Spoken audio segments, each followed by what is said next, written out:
मराठा आरक्षणावरून शरद पवारांनी सरकारला एक सल्ला दिलाय। जरांगे, भुजबळ आणि हाकेंना एकत्र बसून निर्णय घ्या असं शरद पवार म्हणाले। तर ही सुद्धा एक वेगळी खेळी आहे का असं जरांगेंनी म्हटलंय, पाहूयात।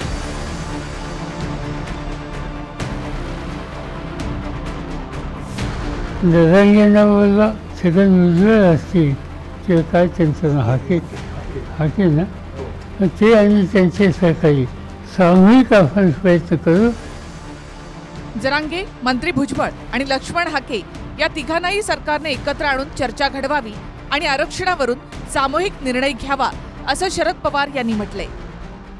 मला असं वाटतं की आता सरकारने सुसंवाद ठेवण्याच्या संबंधीची आमची तयारी आहे हे जे आम्हाला सांगितलं, त्याच्यासाठी आम्ही त्यांना असं सुचवलं की तुम्ही जरांगेंना बोलला ओबीसीच्या संबंधीचा आग्रह धरणारे छगन भुजबळ असतील किंवा काय त्यांचं हाके ना, ते आणि त्यांचे सहकारी त्यांना बोलवा आणि आमच्यासारख्या लोकांची काही उपयुक्तता असेल तर त्यांनाही बोलवा आणि याच्यातून एक वाक्यता करायला सामूहिक आपण प्रयत्न करू। हे डाव दिसतोय मला, षडयंत्र दिसतंय मोठं विरोधीचं आणि सत्ताधाऱ्यांचं, दोघांचं पण।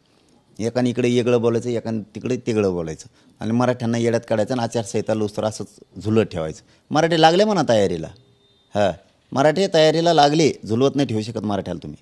ते दिवस गेले, आता येड्यात काढायचे समाजाला, जनतेला येड्यात काढायचे दिवस संपले। शरद पवारांनी सरकारला आणखी एक सवाल केलाय। मराठा आरक्षणावरून जरांगे यांच्याशी मुख्यमंत्री शिंदेंसह सरकारचा एक गट चर्चा करतो आणि जरांगेंना विरोध करणाऱ्यांशी दुसरा गट चर्चा करतो, त्यातून गैरसमज निर्माण होतात असं पवार म्हणाले। पण तुम्ही मुख्यमंत्री असताना ओबीसी मधून आरक्षण का दिलं नाही असा सवाल चंद्रकांत पाटलांनी केलाय। जरांगे चर्चा सरकारच्या बरोबर मुख्यमंत्री आणि काही लोक संवाद ठेवतात असं दिसतं, चांगली गोष्ट आहे। आणि दुसरे जे घटक आहेत त्याला विरोध करणारे त्यांच्याशी सुद्धा सरकारमध्ये दुसरे लोक ते सुसंवाद ठेवतात। हे कशासाठी? गव्हर्नमेंट म्हणून त्यांनी सगळ्यांना विश्वासात घ्यावं ना, कारण नसताना याच्यामुळे गैरसमज होतात आणि परिस्थिती ही हवी तशी राहत नाही।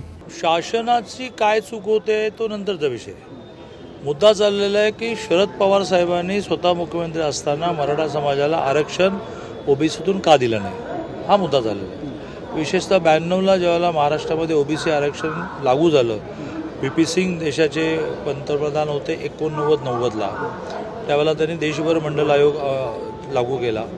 महाराष्ट्रामध्ये माननीय शरद पवार साहेब मुख्यमंत्री असताना लागू केला।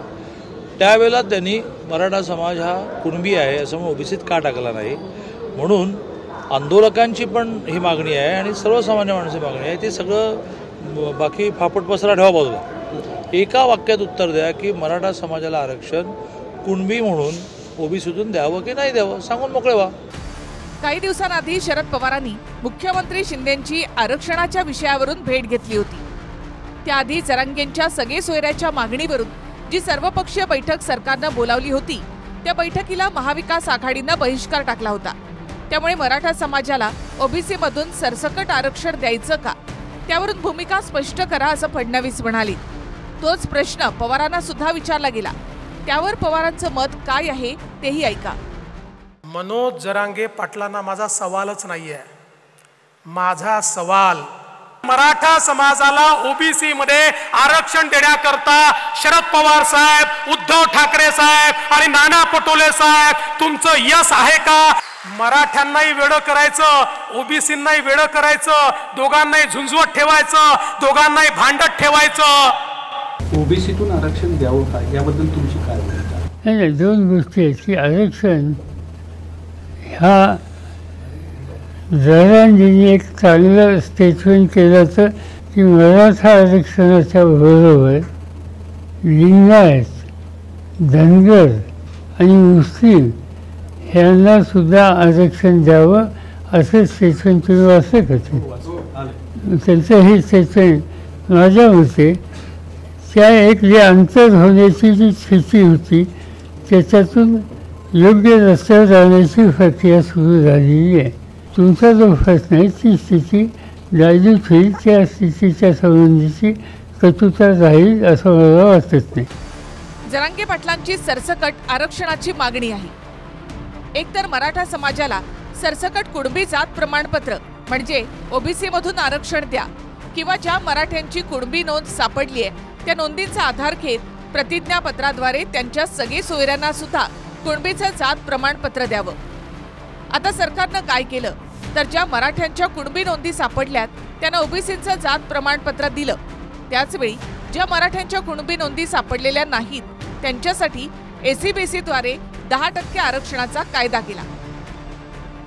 पण अडलंय सरसकट आणि सगळे सोयऱ्यावर. या संदर्भामध्ये आपण सगळ्यांनी मिळून एकत्र येऊन या विषयाला आपण कुठेतरी निर्णय घेतला पाहिजे आणि त्यामुळे त्यांना त्यांनी सांगितलं की ओबीसी आणि मराठा समाजाच्या नेत्यांना एकत्र बसवून आपण बैठक घेऊ, तुम्ही बैठकीला या. आणि मी त्यांना जाहीरपणे सांगितलं, आजही सांगतोय की आपण ज्येष्ठ नेते आहात आणि सगळ्यांनी मिळून या प्रश्नाला न्याय दिला पाहिजे. आता आरक्षणाला जास्त चिथावणी न देता, जास्त खालून जाळ न लावता सरळ भूमिकेत येऊन सत्यता सरकारनं स्वीकारणं गरजेचं आहे. आणि विरोधी पक्षानं सुद्धा की मराठ्यांचं सरकारी नोंदीत हक्काचं आरक्षण दिलं पाहिजे. नसता आपल्या हातानं राजकीय खुर्चीपासून आपण लांब जातो आणि एकदा मागं पडलेला माणूस पुढे येत नाही. कारण सगळे सोयरे किंवा सरसकट आरक्षण देण्याची तयारी सरकारची नाही. तसं केल्यास ते कोर्टात टिकणार नाही असं सरकारचं मत आहे. छत्रपती संभाजीनगरहून संजय सरोदे, TV9 मराठी.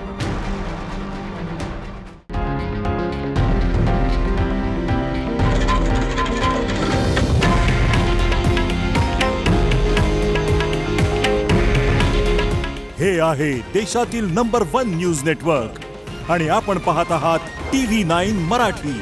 काळजी तुमची, हित महाराष्ट्राचं.